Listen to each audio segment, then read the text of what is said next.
चलिए, good morning all of you. आज हम लोग चर्चा करने वाले हैं विश्व के प्रमुख जनसमूहों की।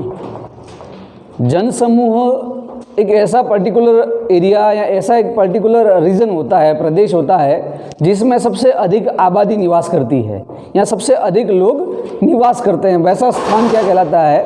जनसमूह कहलाता है। तो आज हम इसी की चर्चा करेंगे। कल हम लोगों ने जनसंख्या वितरण या घनत्व को प्रभावित करने वाले जो फैक्टर हैं, प्रभावित करने वाले जो कारक हैं, उनकी चर्चा कर ली थी। वहाँ तक का सारा पोर्शन हम लोग समझ चुके थे। आज हम बात करने वाले हैं विश्व के प्रमुख जनसमूह। जनसमूह देखिए, पहले चूंकि जनसंख्या का चैप्टर चल रहा है तो हम लोग पहले ही डिस्कस कर चुके हैं कि जो 2013 के जो आंकड़े हैं हमारे पास, उसके हिसाब से विश्व की कुल जनसंख्या कितनी है? लगभग 714 करोड़। 7 अरब आबादी वर्तमान में विश्व के अंदर है। ये आंकड़े पुराने हैं, 2013 के हैं। वर्तमान में कोविड-19 चल रहा है, इसके उपरांत नए आंकड़े और हमारे पास आ जाएंगे, है ना। 2021 के लगभग नई जो आंकड़े हैं वो आने शुरू हो जाएंगे, क्योंकि भारत के अंदर भी जनगणना 2021 जो है वो होने वाली है। तो इसके अकॉर्डिंग वर्तमान में जो हमारे पास आंकड़े, उसके हिसाब से 714 करोड़ आबादी विश्व के अंदर है। अब ये जो 714 करोड़ आबादी है वो विश्व में एक समान रूप से वितरित नहीं है ना, जो कि हमने जनसंख्या वितरण में देख लिया था। तो इसके हिसाब से विश्व की 80% आबादी जो है, 80% जनसंख्या जो है, वो पृथ्वी के मात्र कितने प्रतिशत भाग पर केंद्रित है? 20% भाग पर केंद्रित है।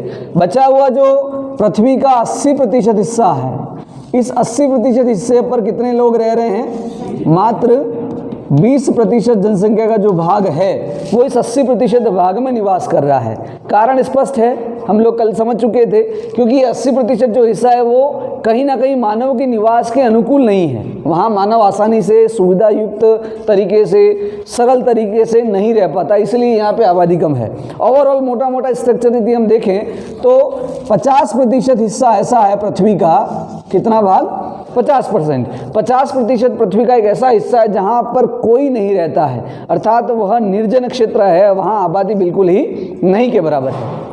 ठीक, अब हम चूंकि जनसमूह की बात कर रहे हैं तो जनसमूह को, जैसे कि मैंने आपको बताया कि ये जो 80% पॉपुलेशन जो है 20% एरिया के अंदर रह रही है, यही 20% एरिया क्या कहलाता है? जनसमूह कहलाता है। तो जनसमूह का सिंपल सा मतलब क्या हुआ? यदि प्रश्न आ गया कि जनसमूह से आप क्या समझते, प्रश्न आया हुआ भी है बोर्ड के अंदर और अर्धवार्षिक परीक्षा में, दोनों तरफ पूछा गया था कि जनसमूह से क्या आशय है। तो एक ऐसा क्षेत्र जहां बहुत अधिक आबादी सघन रूप से निवास करती है, वह एरिया क्या कहलाता है? जनसमूह कहलाता है। तो ये जो जनसमूह है वो विश्व के अंदर 4 हैं, जो कि 4 पर्टिकुलर महाद्वीपों के अंदर फैले हुए हैं, जहां सबसे अधिक आबादी है। पहले तो हम चारों जनसमूह के नाम देख लेते हैं, कौन कौन से हैं। सबसे बड़ा जनसमूह हम लोग जानते हैं, कौन सा? तो इसको हम बोलेंगे एशियाई जनसमूह। क्या कहेंगे? एशियाई जनसमूह, जहाँ सबसे अधिक आबादी निवास करती है। पूरे विश्व के जनसंख्या को यदि बांट दिया जाए तो पूरे विश्व की 60% पॉपुलेशन, 60% आबादी अकेले कहाँ निवास कर रही है? एशिया महाद्वीप में। और इस एशिया महाद्वीप ओवरऑल, अब देखिए यहाँ पर हम महाद्वीपों की चर्चा नहीं कर रहे हैं, है ना। यूँ देखें तो पूरे एशिया महाद्वीप को नहीं कह सकते कि सबसे अधिक आबादी है। एशिया महाद्वीप के अंदर भी पर्टिकुलर ऐसा क्षेत्र है, पर्टिकुलर ऐसा रीजन है जहाँ अधिक आबादी निवास करती है। वह एरिया क्या कहलाता है? एशियाई जनसमूह कहलाता है। क्लियर? एशियाई जनसमूह के बाद यूरोपियन जनसमूह, यूरोपियन जनसमूह, इसके बाद अमेरिकन जनसमूह, और लास्ट जो बड़ा जनसमूह है, जो सबसे अफ्रीकन जनसमूह। तो ओवरऑल कितने जनसमूह हैं? 4। इन 4 जनसमूहों के अंदर, इन 4 रीजन या 4 प्रदेशों में सबसे अधिक आबादी निवास करती है।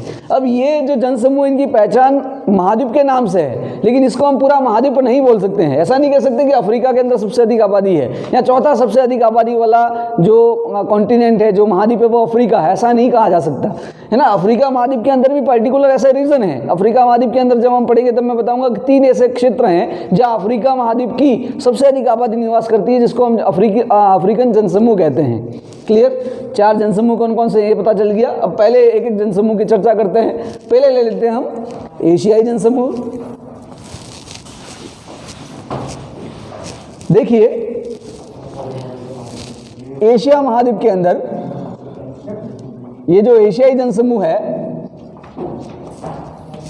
ये शुरू होता है पाकिस्तान से। कहाँ से शुरू होता है?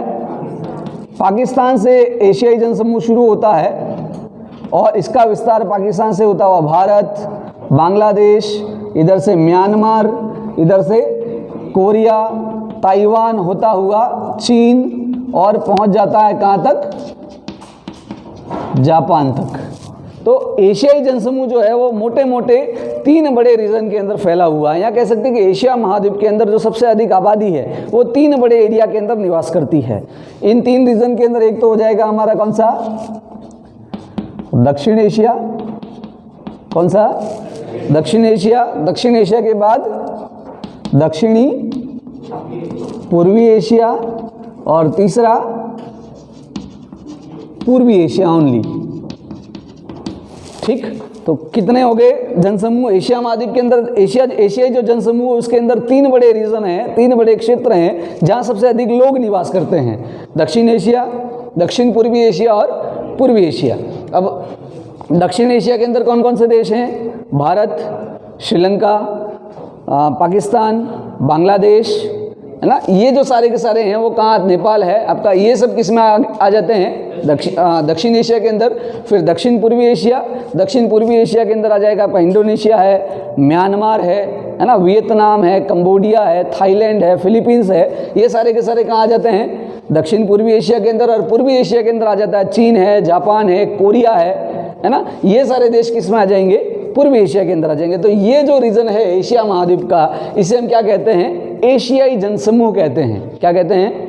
एशियाई जनसमूह। क्लियर? एक पिक्चर तो क्लियर हो गई दिमाग में कि जनसमूह किसे कहते हैं। तो जनसमूह एक ऐसा क्षेत्र, एक ऐसा एरिया जहां सबसे अधिक सघन रूप से सबसे अधिक लोग निवास कर रहे हैं, वो एरिया क्या कहलाएगा? जनसमूह कहलाएगा। तो एशियाई जनसमूह के अंदर कौन कौन से रीजन है? क्लियर हो गए। अब ये जो एशियाई जनसमूह है ये फैला हुआ है हमारा 10 डिग्री से 40 डिग्री उत्तरी अक्षांश के बीच में। कहाँ से कहाँ तक?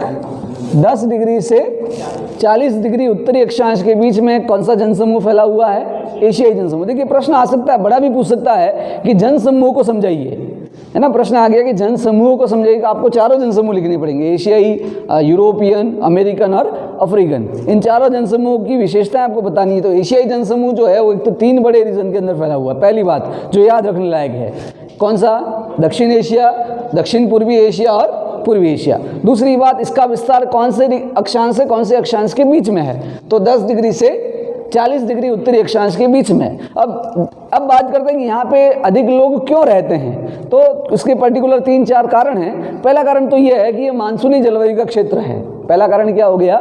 मानसूनी जलवायु का क्षेत्र है। यहाँ पर एक बीच का जो पीरियड ऐसा होता है 3 से 4 महीनों का, जो मानसूनी समय होता है, मानसून काल होता है। इस मानसून काल के अंदर अच्छी खासी बारिश हो जाती है, इसलिए यहाँ पे जो दूसरी खेती संबंधी जो सुविधा हैं वो सारी की सारी सुलभ हो पाती हैं। तो पहला रीज़न हो गया मानसूनी जलवायु का क्षेत्र है। दूसरा, यहाँ कई सारी नदियाँ हैं और उन नदियों के अंदर उपजाऊ नदी घाटियाँ हैं, तो इसलिए एग्रीकल्चर या खेती की दृष्टि से शुरू से ही ये जो भाग है वो समृद्ध रहा है ना।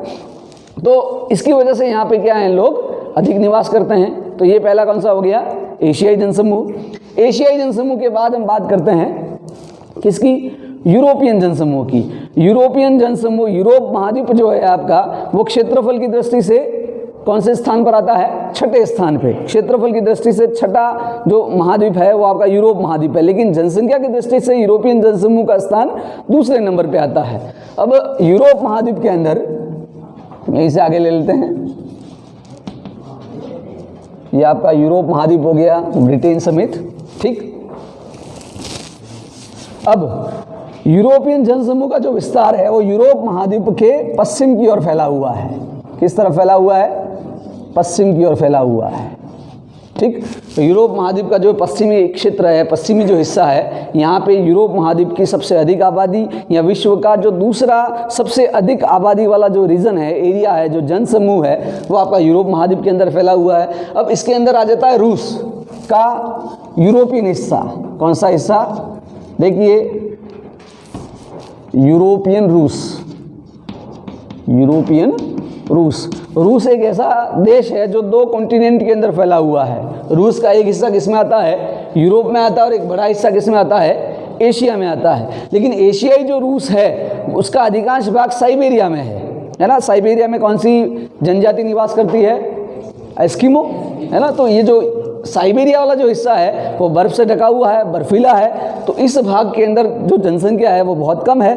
तो रूस का जो अधिकांश जनसंख्या वाला जो भाग है वो किस में पड़ता है? यूरोप महाद्वीप में पड़ता है। किस में पड़ता है? यूरोप महाद्वीप में। तो इसलिए एक तो यूरोपियन रूस, इसके साथ साथ पश्चिमी यूरोप का जो हिस्सा है, पश्चिमी यूरोप के जो देश हैं, इसके अंदर आ जाएगा Germany, England, Britain, France, Spain, Italy, ये जो सारे देश हैं वो यूरोप महाद्वीप के अधिक आबादी वाले क्षेत्र हैं। तो यूरोपियन जनसमूह किस तरफ है? रूस समेत पश्चिमी यूरोप। इसको हम क्या कहेंगे?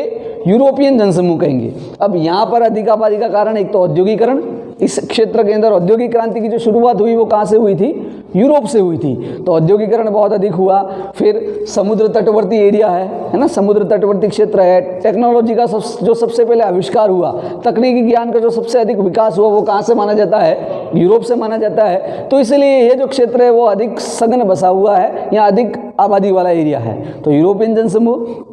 अब यूरोपियन जनसमूह का भी अधिकतम विस्तार जो है वो इस भाग के अंदर ज़्यादा है। कारण यही है कि तो इस भाग, जो यूरोप महाद्वीप का जो दक्षिणी भाग है, जो कह सकते हैं यूरोपियन जनसमूह के पूर्व पश्चिम की ओर पड़ता है, इस भाग में यहाँ पर आपका भूमध्य सागर है। क्या है? तो भूमध्य सागरीय जलवायु जो है वो स्वास्थ्य की दृष्टि से, कार्य कुशलता की दृष्टि से उत्तम मानी जाती है। हालांकि आपको आपका जो फिजिकल स्वास्थ्य है, आपका जो शरीर है वो अच्छा, इस जलवायु के अंदर अच्छा माना जाता है। यहाँ पे व्यक्ति आसानी से अधिक समय तक काम कर सकता है। तो अधिक अच्छी अनुकूल जलवायु इस भाग के अंदर। फिर समुद्र तटवर्ती भाग, जिसकी वजह से दूसरे जो क्षेत्र हैं उनकी तरफ कनेक्टिविटी अच्छी है ना, दूसरे क्षेत्रों के साथ यातायात या परिवहन की सुविधाओं के साथ अच्छी तरीके से जुड़ा हुआ है। इसलिए इस भाग में आबादी क्या है? ज़्यादा है। बनिस्पत आंतरिक भाग में, आंतरिक भाग के अंदर आबादी क्या है? कम है। इस पश्चिमी, इस अटलांटिक महासागर के तटीय भाग की ओर आबादी क्या है? ज़्यादा है। तो ये आपका हो गया यूरोपियन जनसमूह। यूरोपियन जनसमूह से जुड़ी हुई एक महत्वपूर्ण बात यह भी है कि यहाँ पे जो अधिकांश आबादी है वो 45 डिग्री से 55 डिग्री उत्तरी अक्षांश के बीच में फैली हुई है। कहाँ से कहाँ तक? 45 डिग्री से 55 डिग्री उत्तरी अक्षांश। एशिया महाद्वीप की अधिकांश आबादी कहाँ से कहाँ तक थी? 10 डिग्री से 40 डिग्री उत्तरी अक्षांश के बीच में एशियाई जो जनसमूह वो फैला हुआ था। यूरोपियन जनसमूह कहाँ से कहाँ तक फैला हुआ है? 45 डिग्री से 55 डिग्री उत्तरी अक्षांश के बीच में जो फैला हुआ पश्चिमी जो भाग है वो क्या कहलाता है? यूरोपियन जनसमूह कहलाता है। अब यूरोपियन जनसमूह की एक और बात ये है कि ये चूँकि तकनीकी रूप से समृद्ध है, कह सकते हैं कि ये जो देश, इस यूरोपियन जनसमूह के अंदर जो भी देश आते हैं वो सारे विकसित देश हैं। उनकी श्रेणी कौन से देशों में गिनी जाती है? विकसित देशों की श्रेणी में। तो इन विकसित देशों के अंदर जन्म दर और मृत्यु दर दोनों कांस्टेंट है। कल मैंने एक चीज़ आपको समझाई थी कि 2 चीज़ें होती है, एक जन्म दर होती है, दूसरी मृत्यु दर होती है। कि जहाँ जन्म दर ज़्यादा है और मृत्यु दर कम है तो वहाँ क्या कंडीशन होंगी? जन्म दर ज़्यादा और मृत्यु दर कम, तो जनसंख्या का क्या होगा? तेजी से बढ़ेगी, क्योंकि जन्म दर तो ज़्यादा है, मतलब जन्म लेने वाले लोग अधिक हैं और मरने वाले लोग कम हैं, तो जनसंख्या क्या होगी? तेजी से बढ़ेगी। ये विशेषता है आपकी एशियाई जनसमूह की। किसकी? एशियाई जनसमूह की मेजर जो प्रॉब्लम है, मुख्य जो समस्या है वो बढ़ती जनसंख्या है। यहाँ पे प्रतिवर्ष 2% की दर से जनसंख्या बढ़ रही है। प्रतिवर्ष 2% की दर से जनसंख्या क्या कर रही है? ग्रोथ कर रही है। कहाँ पे? एशियाई जनसमूह में, क्योंकि ये विकासशील देश हैं, है ना। विकासशील देशों की यही विशेषता जो मैंने आपको समझाई थी कि जन्म दर क्या हो गई है? बढ़ी हुई है, लेकिन मृत्यु दर सरकारी प्रयासों से, सरकार की जागरूकता से, चिकित्सकीय सुविधाओं के विस्तार से मृत्यु दर में क्या हो गई? कमी हो गई। लेकिन लोगों के अंदर अभी भी साक्षरता नहीं है, लोग अभी भी जागरूक नहीं हैं, तो जन्म दर क्या है? ज़्यादा है, जन्म दर अधिक और मृत्यु दर कम, तो कुल जनसंख्या क्या होगी? तेजी से बढ़ेगी। आगे इससे जुड़ी हुई एक थ्योरी है जनांकीय संक्रमण सिद्धांत, डेमोग्राफिक ट्रांजिशन थ्योरी, ये आपके सिलेबस में भी है, इसकी हम चर्चा करेंगे जनांकीय संक्रमण सिद्धांत की। उस समय मैं इसको और अच्छे से समझाऊंगा कि जन्म दर मृत्यु दर क्या होते हैं, और जनसंख्या वृद्धि का जो चैप्टर आएगा उस समय भी हम इस पर और अधिक अच्छे से चर्चा करेंगे। फिलहाल इतना ही समझ लीजिए कि जब मृत्यु दर कम है और जन्म दर ज़्यादा है तो जनसंख्या क्या होगी? तेजी से बढ़ेगी। ये किसकी विशेषता है? विकासशील देशों की। कौन से देशों की? विकासशील देशों की।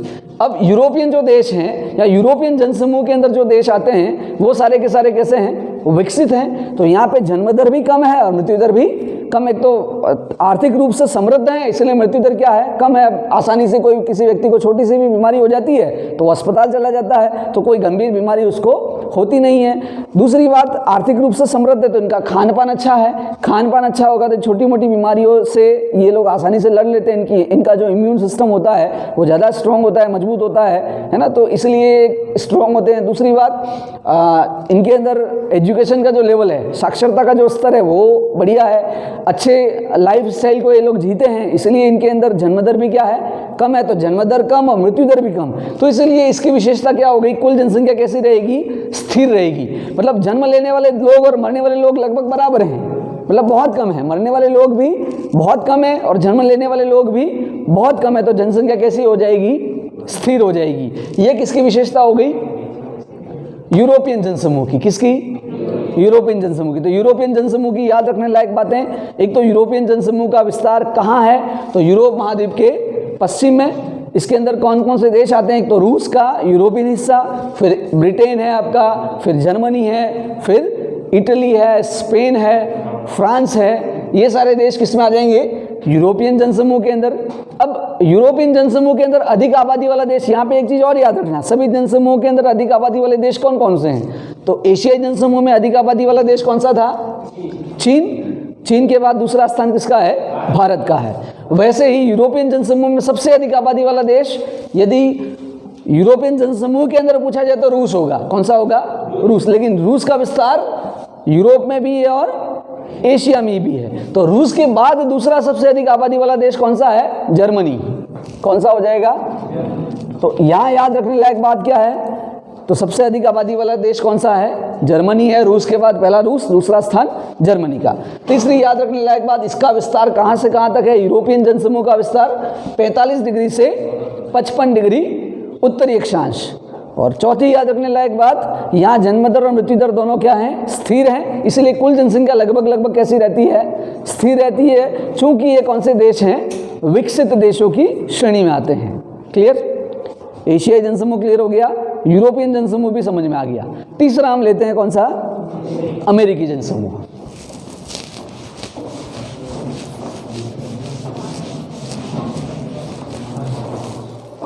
थर्ड हम ले लेते हैं अमेरिकी जनसमूह।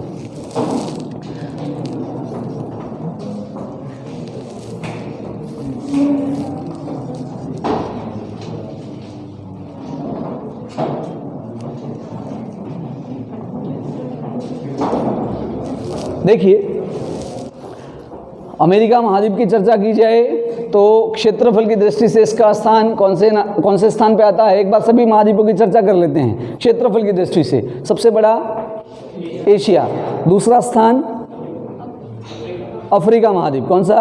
अफ्रीका। अफ्रीका के बाद तीसरा स्थान उत्तरी अमेरिका। कौन सा?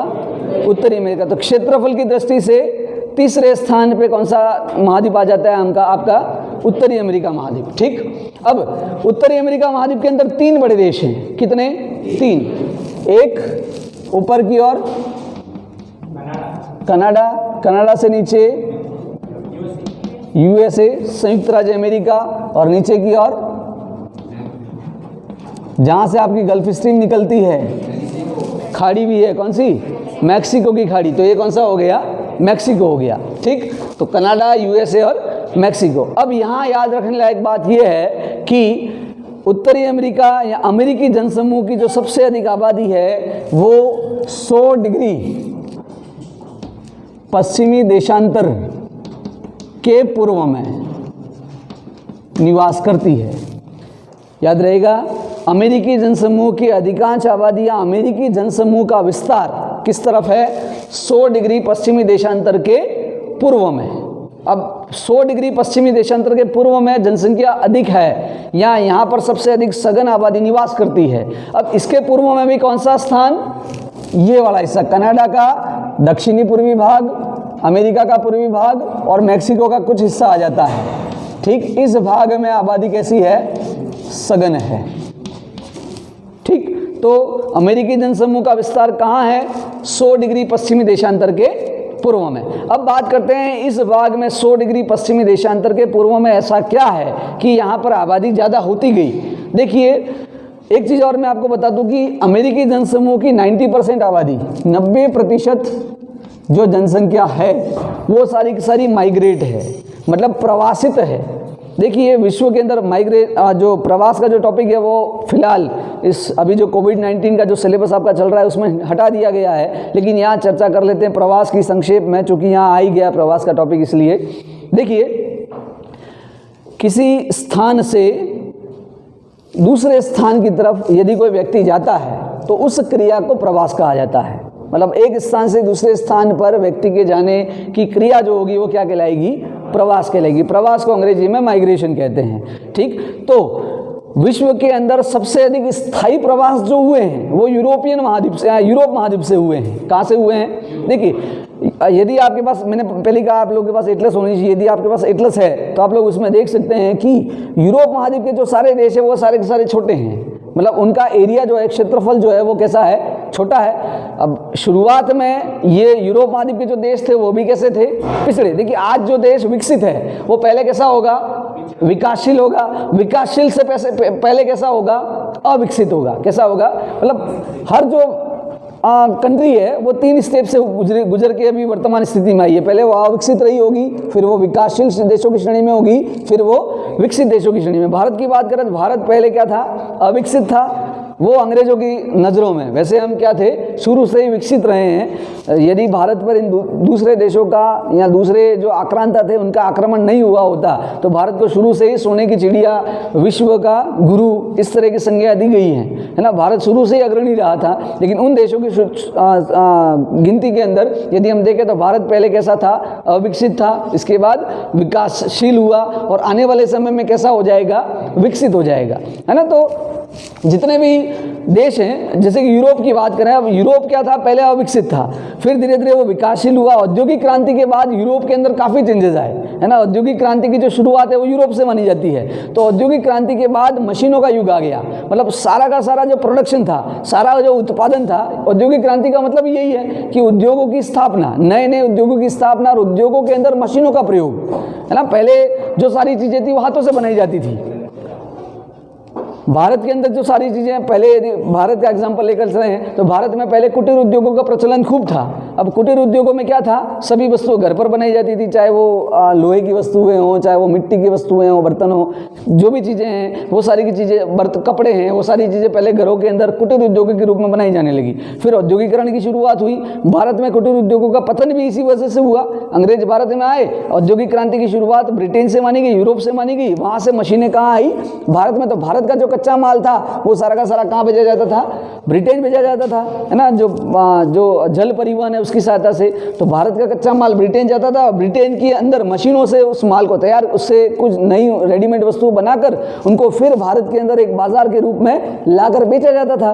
तो जो मशीनों से बनी हुई जो चीज़ें थी उनकी क्वालिटी अच्छी होती है। पहली बात तो क्वालिटी अच्छी होने के साथ साथ वो सस्ती भी पड़ती हैं, है ना। अब एक टेबल है, यही टेबल आप हाथ से बनाओ और यही टेबल किसी मशीन से बनकर आएगी तो सस्ता कौन सा पड़ेगा? मशीन वाला, क्योंकि वहाँ प्रोडक्शन लार्ज स्केल पर हो रहा है, बृहद पैमाने पर हो रहा है। घर में हम कोई वस्तु बनाते हो तो काफ़ी महंगी पड़ती है। तो ये जो दूसरा जो इंग्लैंड से बनी हुई जो वस्तु जो भारत में आकर बिकने लगी तो धीरे धीरे भारत के कुटीर उद्योग क्या होने लगे? समाप्त होने लगे। क्योंकि कुटीर उद्योगों में जो वस्तु बन रही थी वो तो क्वालिटी में इतनी अच्छी नहीं थी, दूसरी बात महंगी भी बहुत थी। तो इसकी वजह से धीरे धीरे भारत का कुटीर उद्योग क्या हो गया? समाप्त हो गया। तो भारत के अंदर कुटीर उद्योगों का जो प्रचलन है उसके पीछे कौन जिम्मेदार है? औद्योगिक क्रांति एक जिम्मेदार कारकों में से एक मानी जाती है। ठीक, तो यूरोप के अंदर औद्योगिक क्रांति की शुरुआत हुई, अब वहाँ की आबादी धीरे धीरे बढ़ने लगी। अब एरिया तो उनके पास क्या था, छोटा था, तो उन्होंने दूसरे महाद्वीपों के अंदर दूसरे महाद्वीपों के अंदर उद्योग लगाने के लिए या निवास के लिए जगह तलाशी। तो यूरोप के जैसी सेम की सेम सिचुएशन कहाँ मिल गई उनको, उत्तरी अमेरिका में। कहाँ पर, अब ये आपका अटलांटिक महासागर है, एस आकृति का, कौन सा, अटलांटिक महासागर। अटलांटिक महासागर के इस तरफ क्या है, यूरोप है। अब ये अमेरिका और यूरोप, अमेरिका, कनाडा और यूरोप के जो अक्षांशीय विस्तार है वो लगभग कैसा है, एक जैसा। तो यहाँ से जो लोग थे वो सारे के सारे प्रवासित हुए, माइग्रेट हुए, किस तरफ, उत्तरी अमेरिका की तरफ। तो इसलिए उत्तरी अमेरिका की 90% जो आबादी है वो कैसी है, माइग्रेट है, प्रवासित है, अर्थात कहाँ से आई हुई है, यूरोप से आई हुई है। तो इसलिए अब जब ये लोग यूरोप से उत्तरी अमेरिका में आकर बसे तो इनको बसने में कहाँ सहूलियत होगी, क्या ये यहाँ बसेंगे या अंदर की तरफ बसेंगे या पश्चिम की ओर जाएंगे, कहाँ बसना सहूलियत, यहाँ कहाँ बसना आसान रहेगा, इस भाग की तरफ, किनारे की तरफ, है ना। तो जब ये लोग माइग्रेट हो गए इस तरफ आए तो इनका जो अधिकांश जमाव था वो सारा का सारा कहाँ होने लगा, उत्तरी अमेरिका के पूर्वी किनारे पर, ठीक। तो इसलिए उत्तरी अमेरिका का जो पूर्वी किनारा है वो क्या है, सघन रूप से बसा हुआ है, यहाँ आबादी कैसी है, ज़्यादा है। तो यहाँ की 90% आबादी कैसी है, प्रवासित है, कहाँ से आई हुई है, यूरोप महाद्वीप से आई हुई है। एक कंडीशन तो ये है ना। दूसरी कंडीशन ये है कि 100 डिग्री पश्चिमी देशांतर के यदि पश्चिम की ओर जाते हैं तो क्लाइमेटिक कंडीशन भी अच्छी नहीं है। यहाँ पर आपकी बड़ी पर्वतमाला है, जानते हैं आप लोग, कौन सी, रॉकीज। तो ये जो भाग है वो पर्वतीय है ना। यहाँ की जो मौसम संबंधी जो स्थितियाँ, जलवायु संबंधित जो स्थितियाँ वो भी अच्छी नहीं है। तो इसलिए उत्तरी अमेरिका की अमेरिकी जो जनसमूह है उसका विस्तार कहाँ मिलता है, 100 डिग्री पश्चिमी देशांतर के पूर्व में। क्लियर हो गया अमेरिकी जनसमूह के बारे में। अमेरिकी जनसमूह के अंदर सबसे अधिक आबादी वाला जो देश है वो कौन सा है आपका, संयुक्त राज्य अमेरिका है। कई रीज़न है, एक और रीज़न ये भी है कि आपका अपलेशियन जो पर्वत है, यहाँ पर जो पर्वतमाला उसका नाम क्या है, उत्तरी अमेरिका के पूर्व में अपलेशियन पर्वत, कौन सा, तो अपलेशियन पर्वत की जो फॉल्स लाइन है, प्रपात रेखा है, उसके सारे कई जल विद्युत केंद्र स्थापित होने लगे, या कई नगर स्थापित होने लगे। जो नगरों के अंदर जनसंख्या क्या होने लगी, बढ़ने लगी। इसी तरह से फिलाडेल्फिया से लेकर बोस्टन तक, यहाँ पे फिलाडेल्फिया से लेकर बोस्टन तक का जो रीजन है, यहाँ पे कई सारे बड़े नगर स्थापित हो गए। ये नगर ऐसे हैं कि आपस में मिल गए हैं। एक कॉन्सेप्ट और चलता है हमारे यहाँ नगरों के, जब हम नगर पढ़ेंगे उस समय आएगा सन नगर। कौन सा शब्द आएगा, सन नगर, जिसको हम बोलते हैं कोनर बेशन। हिंदी में लिख लेता हूँ, कोनर बेशन। कोनर बेशन का जो कॉन्सेप्ट है, सन नगर का जो कॉन्सेप्ट है, वो जीन गॉटमैन ने दिया है। किसने दिया है, जीन गॉटमैन ने। जीन गॉटमैन ने जो सन नगर, कोनर बेशन जो है, उसके लिए एक शब्द अलग से दिया था जिसका नाम है मेगालोपोलिस। सन नगर या कोनर बेशन को जीन गॉटमैन ने क्या कहा, मेगालोपोलिस। याद रखिएगा, प्रश्न आएगा बोर्ड के अंदर, फिक्स है। कौन सा, मेगालोपोलिस। मेगालोपोलिस शब्द का प्रयोग किसने किया, जीन गॉटमैन ने किया। तो जीन गॉटमैन ने जो मेगालोपोलिस शब्द का प्रयोग किया वो इस रीजन के अध्ययन के आधार पर किया था। जीन गॉटमैन ने देखा कि फिलाडेल्फिया से लेकर बोस्टन तक का जो पूरा क्षेत्र है, वहाँ कई ऐसे नगर है जो आपस में मिल चुके हैं। इनका विस्तार इतना अधिक हो गया कि जैसे कि ये कोई सिटी है, सपोज यहाँ कोई सिटी है, ये नगर है, इस नगर का विस्तार इतना अधिक हो गया कि बढ़ते बढ़ते बढ़ते बढ़ते यहाँ का जो नगर था उससे आकर क्या हो गया, मिल गया। तो मतलब एक से अधिक नगर जब आपस में मिल जाते हैं तो उस क्षेत्र को क्या कहते हैं, सन नगर कहते हैं। याद रहेगा, सन नगर का अर्थ क्या हुआ कि एक से अधिक एक नगर जब इतना अधिक बढ़ जाता है, उसका विस्तार इतना अधिक हो जाता है कि वो दूसरे नगर से मिला हुआ प्रतीत होता है। तो ऐसा जो नगर होगा वो क्या कहलाएगा, सन नगर कहलाएगा। सन नगर का जो कॉन्सेप्ट है वो किसने दिया, जीन गॉटमैन ने दिया। जीन गॉटमैन ने सन नगर के लिए कौन सा शब्द काम में लिया था, मेगालोपोलिस शब्द काम में लिया था। तो ये आपका कौन सा जनसमूह हो गया, अमेरिकी जनसमूह के। तो अमेरिकी जनसमूह के अंदर सबसे अधिक आबादी वाला देश कौन सा है आपका, यूएसए, संयुक्त राज्य अमेरिका। क्लियर, ये स्पष्ट हो गया। नेक्स्ट चलते हैं आगे, चौथा लास्ट जनसमूह हमारा,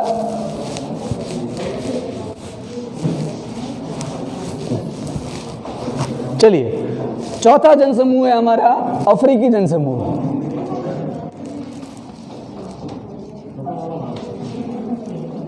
चौथा है हमारा अफ्रीकी जनसमूह, बातें नहीं, अफ्रीकी जनसमूह।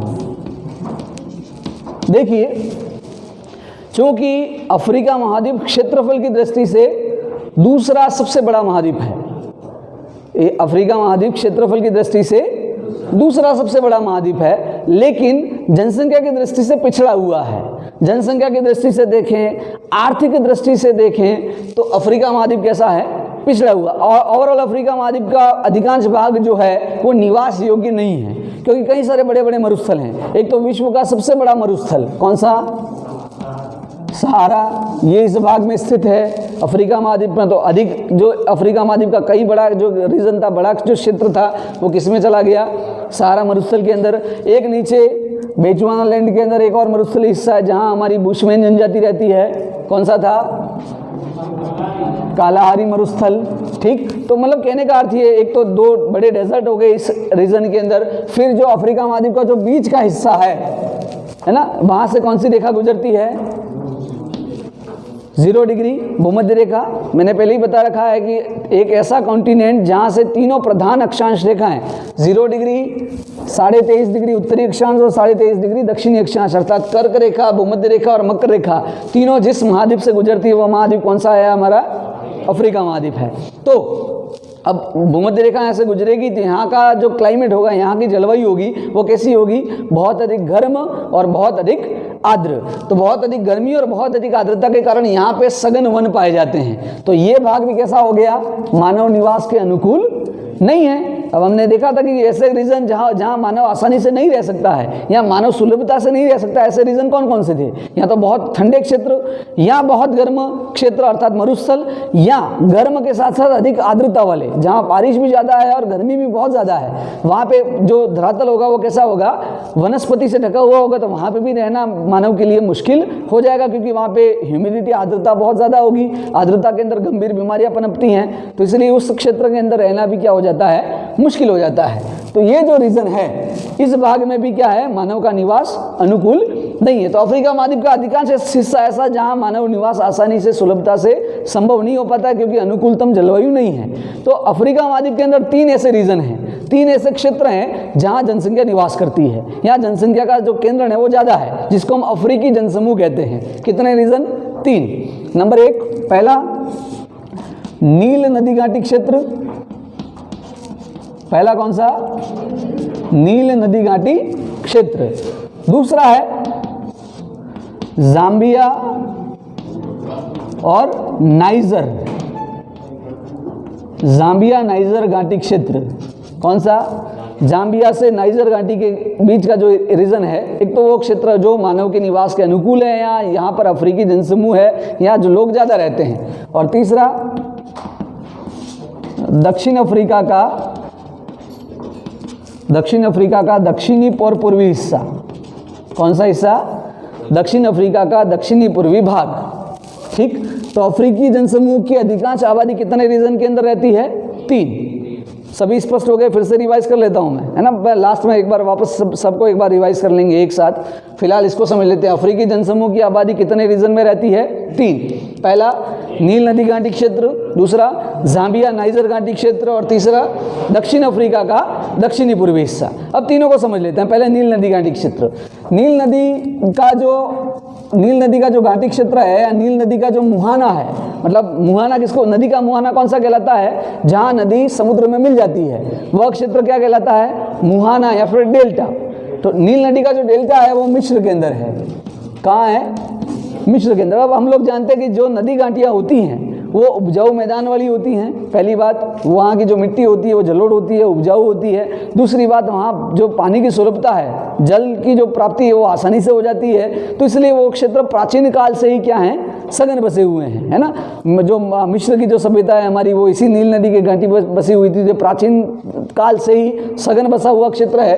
तो नील नदी घाटी के क्षेत्र के अंदर मिस्र जो है वो अधिक आबादी वाला देश है ना। यहाँ पे जो मुख्य जो व्यवसाय है वो कृषि है। यहाँ के अधिकांश लोग ग्रामीण हैं। कैसे हैं, ग्रामीण। यहाँ नगरीकरण का स्तर कम है। देखिए एशियाई जनसमूह का जो क्षेत्र है वहाँ की जो अधिकांश आबादी है वो भी ग्रामीण है। केवल यूरोपियन जनसमूह और अमेरिकी जनसमूह, इन दोनों जनसमूह की आबादी जो है वो कैसी है, नगरीय है, मतलब नगरीकरण का स्तर ज़्यादा है। अमेरिकी जनसमूह की बात करें तो यहाँ की 75%, अमेरिकी जनसमूह की 75% जनसंख्या जो है वो नगरों में निवास करती है। कहाँ पे? नगरों में। तो वहाँ नगरीय आबादी ज़्यादा है। कारण क्या है कि यूरोप और अमेरिका दोनों तकनीकी दृष्टि से, उद्योगों की दृष्टि से समृद्ध हैं, तो उद्योग और टेक्नोलॉजी का सबसे अधिक प्रयोग कहाँ होता है? नगरों में होता है। तो अधिकांश लोगों का जो जमाव है वो कहाँ मिलेगा? नगरों में मिलेगा। क्लियर? तो ये कौन सा हो गया आपका? नील नदी घाटी क्षेत्र, एक तो अधिक आबादी वाला। सेकेंड जाम्बिया नाइजर घाटी क्षेत्र। जाम्बिया जो जेम्बेजी जो नदी है आपकी, एक तो ये और एक नाइजर नदी। कौन सी? नाइजर नदी का जो क्षेत्र है, यहाँ पे सबसे अधिक आबादी निवास करती है। नील नदी, जाम्बिया और नाइजर नदी घाटी के क्षेत्र के अंदर एक यहाँ पर पर्टिकुलर रीजन पड़ता है ना, इस भाग के अंदर आबादी ज़्यादा निवास करती है। अब अफ्रीकी जनसमूह के अंदर सबसे अधिक आबादी वाला देश कौन सा है? यहाँ अफ्रीका महाद्वीप का सबसे अधिक, मैंने पहले ही आपको होमवर्क दे रखा था कि सभी कॉन्टिनेंट के अंदर सबसे अधिक जनसंख्या वाले देश कौन कौन से हैं। तो अफ्रीका महाद्वीप का सबसे अधिक जनसंख्या वाला देश कौन सा था? नाइजीरिया। कौन सा? तो नाइजीरिया का जो विस्तार है, नाइजीरिया की जो स्थिति है वो यहीं पर है। ठीक, तो अफ्रीका का सबसे अधिक जनसंख्या वाला देश नाइजीरिया, वो किस में पड़ता है? जाम्बिया नाइजर घाटी क्षेत्र के अंदर। जाम्बिया और नाइजर नदी का जो बीच का जो भाग है, यहाँ पर अधिक आबादी निवास करती है। एंड लास्ट दक्षिण अफ्रीका का दक्षिणी पूर्वी हिस्सा। ये जो दक्षिण अफ्रीका का ये जो हिस्सा है, यहाँ पर जनसंख्या क्या है? ज़्यादा है। जो आपके केप टाउन है, जो बड़े सिटी हैं, है ना, वो सारे के सारे कहाँ हैं? इस भाग में है। तो अफ्रीकी जनसमूह का विस्तार कहाँ हो गया? 3 एरिया के अंदर, नील नदी घाटी क्षेत्र और दूसरा नाइजर और जाम्बिया नदी के बीच में, तीसरा दक्षिण अफ्रीका का कौन सा हिस्सा? दक्षिणी और पूर्वी भाग। यहाँ पर आबादी क्या है? अधिक निवास करती है। ये हो गए आपके चारों जनसमूह। अब इस जनसमूह की विशेषता ये है कि यहाँ जन्म दर भी अधिक है और मृत्यु दर भी अधिक है। ये जो महाद्वीप, अफ्रीका महाद्वीप के अधिकांश देश अविकसित हैं, यहाँ पिछड़े हुए हैं। यहाँ पे अभी भी न तो चिकित्सकीय सुविधाओं का विस्तार अभी ज़्यादा हो पाया है, न ही लोगों का साक्षरता स्तर या लोगों की जो जागरूकता है वो इतनी बढ़िया है। तो यहाँ पर उल्टी स्थिति है, एशिया महाद्वीप के जस्ट उलट।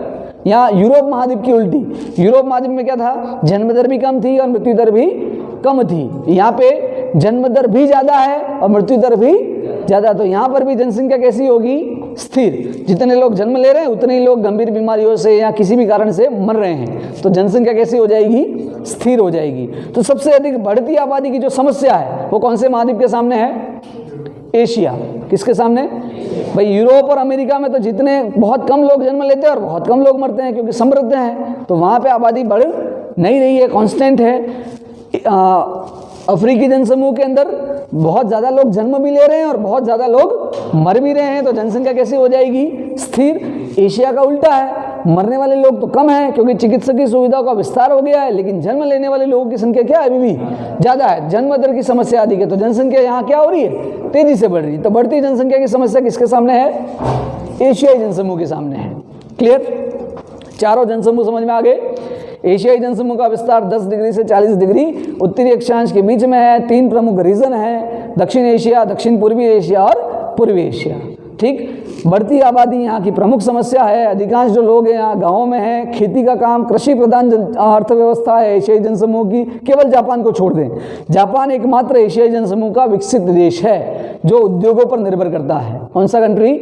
जापान। जो एशियाई जनसमूह या पूरे एशियाई महाद्वीप का, एशिया महाद्वीप का सबसे अधिक विकसित देश कोई है तो वो कौन सा है? जापान है। लेकिन फिर भी वहाँ जनसंख्या ज़्यादा है। सेकेंड बात करें यूरोपियन जनसमूह की, यूरोपियन जनसमूह की अधिकांश आबादी 45 डिग्री से 55 डिग्री उत्तरी अक्षांश के बीच में रहती है। अधिकांश विस्तार पश्चिम यूरोप की तरफ है। अधिकांश लोग नगरों में रहते हैं। औद्योगिकरण की स्थिति ज़्यादा है। जितने लोग, बहुत कम लोग जन्म लेते हैं और बहुत कम लोग मरते हैं, इसलिए जनसंख्या लगभग कैसी है? स्थिर है।